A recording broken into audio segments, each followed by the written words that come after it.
I'm not big on opening statements, but definitely congratulations, right, to Coach Scott. Everybody's happy about that, about Hunter arriving. Just let me say, what a time to be a first-year head coach, right? Oh my gosh, the things that he's been through, and then with Sarah and having a child on the way in the midst of all this. I just told him the other night. I said, "Hey, brother, I'm praying for you, and I'm with you. And best thing we can do is just keep supporting him because he has tough decisions to make every day. So congratulations to him. He's doing an unbelievable job, and again, I'm just proud to be here with a man like that." Okay. Glenn, what's kind of the mood of the team with so much, flying around and rumors and speculation of what's going to happen with the season? I mean, are the guys remaining upbeat, or can you tell there's kind of concern in the back of their mind? Both. I think we've just tried to convince them of it's a day-by-day deal, right? You can't look too far in the future because the future is unknown. So, let's just live where our feet are planted that day and approach that day. At the end of the day, we'll see if we got another day. So I think they're kind of preparing probably somewhat mentally for the worst case scenario. And then if not, then we just have to prepare like we're going to have the opener until they tell us differently. But yeah, it would be, absurd to think that they don't hear this stuff in the news too. But luckily, we've got a lot of maturity in key spots. And like Coach Scott said, when the leadership of your team is wanting to play and wanting to grind it out and saying, let's get it going, let's go win that day, it takes a lot off you as a coach. And we've got that in the leadership of this team. There's been some discussion that it's safer for players to be involved in a team because you're kind of contained in an area where if they cancel this thing, they're going home, they're in different communities, and you're more susceptible to probably catching this.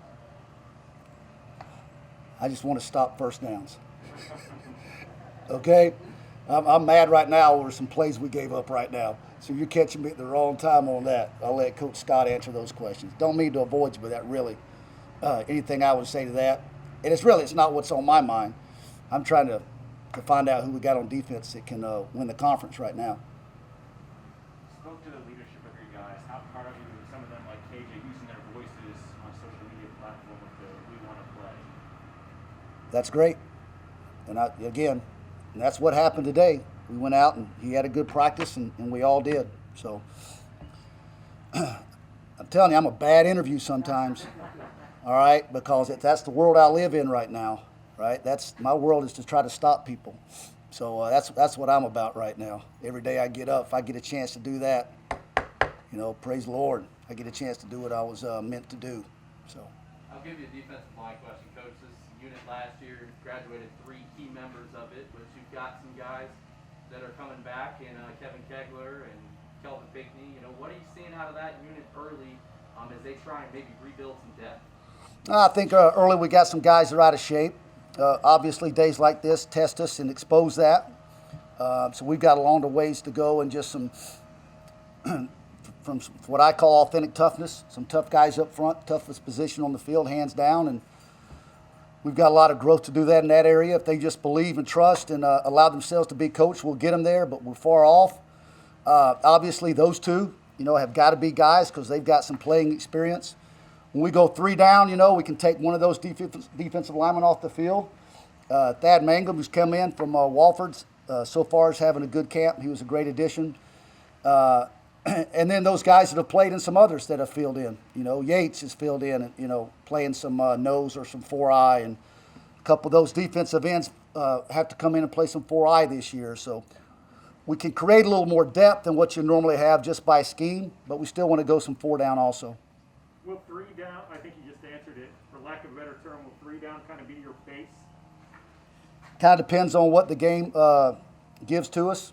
We got the ability to change it per drive or change it based on what's working. It's very multiple. The advantage is to an offense, we got 2 totally different defenses. Disadvantage is we have to learn 2 totally different defenses. So we have to be great as coaches and even out the reps. But to answer your question, if you were to break us down last year, people would say we're more of a 3-down team, but we had a lot of production when we went 4 down also. In that sense, having this little extra time probably benefits a program like yours. Yeah, and I don't see it as extra time. I'm saying is I haven't had a full padded practice yet. Today was the first time we had shoulder pads on. So today we got out of the pajamas. It was the first time we could actually strike and meet and defeat a block and thud up on a tackle. And we'll go watch the film now, but I've got a lot of concerns based on what I saw today. But to be honest with you, that should have been like the first day of spring ball. That was the first time we had to play ball, implement our system, our scheme, our coaching style in pads. So, I'm considering with an opener, I've got a sense of urgency right now that we have to make up a lot of lost time. Speaking to KJ and Mike during offseason, that they said that they love the man-to-man aspect of the secondary. What do you think about your full unit back there as coverage skills? Obviously, with so much quarterback run game in the game today, if you don't have corners that can play man, whether it's a man scheme with them or whether it's a zone scheme with them playing man on the outside to free up an extra player for the quarterback, you'll be in trouble. Obviously, I have to give them relief sometimes, and I will. But, great defenses now, they have to have great corners. If not, you're going to be down one in the quarterback run game a lot. Coach, if you could talk about the level of engagement of your unit after the plug was pulled after only one spring practice. They learned the schemes that you wanted to implement the way you had hoped that they had? They did, and they did a great job because immediately went right from meeting with them to go home, and then it was all virtual. It was all online, and you can get some things done there, but like we did all that work all through the spring and then the summer, and then we get out there we finally get out there walkthroughs, and it still was. It's just not the same unless you can get out there and do it. So the level of engagement's been fine, but the learning process and the retention has got to pick up a lot. That's where I think we're far behind right now. With so much lost time, how are the games going to be affected, and what areas do you think are going to be mostly affected when it comes game time with teams that have not really had the whole time in the offseason? Just kind of what I addressed. I don't have the benefit of just repeating what we did last year with the guys coming back having a base knowledge where you could kind of build on it. And again, for the last 3 years, I put in the system fresh each time. So I kind of have in my mind, I know what that process looks like, the growing pains that you go through. And so, trust me, we'll get it done, but we don't need to take off any time, if you know what I'm saying. All those practices that are allotted, we're going to need every one of them. When you look at this linebacking core, you've got two experienced guys in Boyles and Greer, guys that played a lot last year. Then you bring in an experienced guy like Devin Gill. I mean, you kind of have to lean. How are you leaning on that unit specifically? Well, I think you have a different amount of linebackers per scheme, so they're having to learn two different schemes. So that's a process that takes some time.